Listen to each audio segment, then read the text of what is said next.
भारत के एक दूरदराज के कोने में, जहां कोई शहरी हलचल नहीं पहुंच पाती, एक गांव है जिसका कोई नाम नहीं है। लोग इसे सिर्फ फुसफुसाते हुए भूला हुआ गांव कहते हैं। कहा जाता है कि इस गांव पर एक भयंकर श्राप है जो वहां आने वाले किसी को भी नहीं छोड़ता। कई पीढ़ियां बीत चुकी हैं और अब ये गांव सिर्फ कहानियों में ही जीवित है। आरंभिक दृश्य। कहानी के मुख्य पात्र राघव एक मुंबई के डॉक्यूमेंट्री फिल्म निर्माता हैं, जिन्हें रहस्यमयी और श्रापित जगहों की कहानियों में गहरी दिलचस्पी है। एक दिन राघव को एक पुराने ब्रिटिश अन्वेषक की डायरी मिलती है, जिसमें एक भूले हुए गांव का जिक्र है जो घने जंगलों में कहीं खो गया था। स्थानीय लोगों की चेतावनियों के बावजूद राघव उस गांव को खोजने और उसकी सच्चाई जानने का निश्चय करता है। राघव अपनी छोटी टीम के साथ उस रहस्यमय गांव की खोज में निकलता है। उनकी टीम में है Meera camera operator, Vikram sound engineer और प्रिया स्थानीय लोक कथाओं की विशेषज्ञ। यात्रा। जैसे जैसे वे जंगल के भीतर गहराई में जाते हैं, अजीब घटनाएं शुरू होती हैं। उनका कंपास काम करना बंद कर देता है, जीपीएस खराब हो जाता है और चारों तरफ से अजीब फुसफुसाहटें सुनाई देने लगती हैं। उन्हें रास्ते में एक बूढ़ा व्यक्ति मिलता है जो उन्हें वापस जाने की सलाह देता है। वह कहता है गांव जिंदा है, उसे सब याद है, वो माफ नहीं करता। लेकिन राघव और उसकी टीम उसकी चेतावनी को नजरअंदाज कर देती है। अंततः वे सूर्यास्त के समय एक खुली जगह पर पहुंचते हैं, जहां उन्हें वह गांव दिखाई देता है।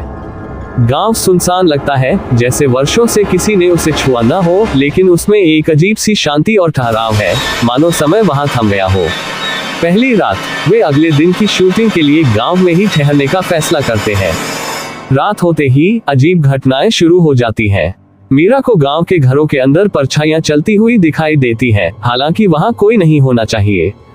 प्रिया जब पुराने गांव के शिलालेख पढ़ रही होती है, उसे लगता है कि कोई उसे अंधेरे में से घूर रहा है। विक्रम अपने ऑडियो उपकरण पर कुछ सुनता है, एक धीमा दुख भरा गाना जो एक अनजान भाषा में है।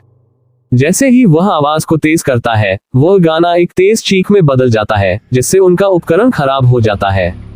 उस रात राघव सपना देखता है। वह गांव को पहले जैसा देखता है, लोगों से भरा हुआ, खुशहाल और जिंदा। लेकिन सभी लोग उसे काली खोखली आंखों से घूर रहे होते हैं। दूसरा दिन। अतीत का पर्दाफाश। अगले दिन प्रिया गांव के इतिहास के बारे में और जानकारी हासिल करती है। ये गांव कभी बहुत समृद्ध था, लेकिन एक रात यहाँ कोई बड़ी त्रासदी हुई। गांव वाले एक देवी के भक्त थे, लेकिन उन्होंने अमरता पाने के लिए एक वर्जित अनुष्ठान किया, जिससे देवी का क्रोध भड़क उठा। देवी ने गांव पर श्राप लगाया कि वे सभी यहाँ अमर हो जाएंगे, लेकिन न जी पाएंगे न मर पाएंगे। जैसे जैसे वे गांव के और अंदर जाते हैं, उन्हें गांव के मंदिर में अजीब निशान मिलते हैं जो श्रापित गांव वालों का चित्रण करते हैं। उन्हें ये भी पता चलता है कि जो भी इस गांव में बहुत समय बिताता है, वह इसका हिस्सा बन जाता है और कभी बाहर नहीं जा पाता। भूतों का कहर बढ़ता है। उस रात घटनाएं और भी डरावनी हो जाती हैं। मीरा की नींद खुलती है और उसे एक औरत उनके कैंप के किनारे खड़ी दिखाई देती है। उस औरत की त्वचा बहुत सफेद है, उसकी आंखें खोखली हैं और वह वही गाना गा रही है जो उन्होंने पहले सुना था।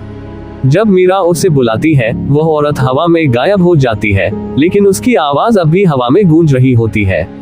विक्रम जब फुटेज की जांच कर रहा होता है, तो उसे हर शॉट में परछाइयां दिखाई देती हैं। हर फ्रेम में वे परछाइयां और नजदीक आती जा रही हैं। प्रिया की तबीयत बिगड़ने लगती है और उसका व्यवहार अजीब हो जाता है, जैसे किसी अदृश्य शक्ति ने उसे अपने वश में कर लिया हो। भागने की योजना। अब राघव समझ जाता है कि वे बड़ी मुसीबत में हैं।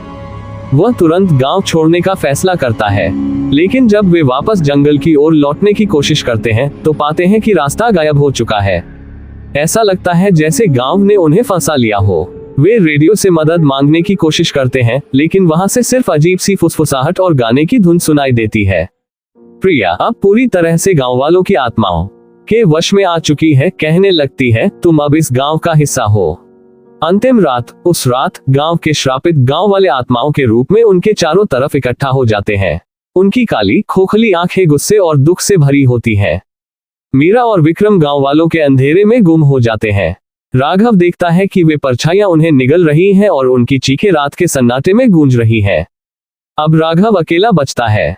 वह गांव के मंदिर में जाता है और देवी की मूर्ति के सामने प्रार्थना करता है, उसकी दया की भीख मांगता है। आखिरी कोशिश में वह मंदिर में रखी मूर्ति को तोड़ देता है, ये सोचकर कि इससे श्राप टूट जाएगा।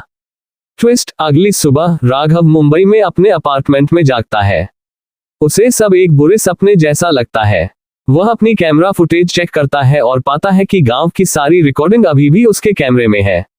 लेकिन जब वह फुटेज देखता है तो उसे एक भयानक सच पता चलता है, वह खुद भी उस फुटेज में गांव वालों के साथ चल रहा है। आखिरी फ्रेम में वह खुद को गांव के प्रवेश द्वार पर खड़ा देखता है, उसकी आंखें काली और खोखली हैं। निष्कर्ष, राघव समझ जाता है कि वह कभी गांव से बाहर नहीं निकला। वह अब भूले हुए गांव का हिस्सा बन चुका है और अब उसकी नियति है कि वह औरों को भी उस गांव में लाकर वही भाग्य दिलाए।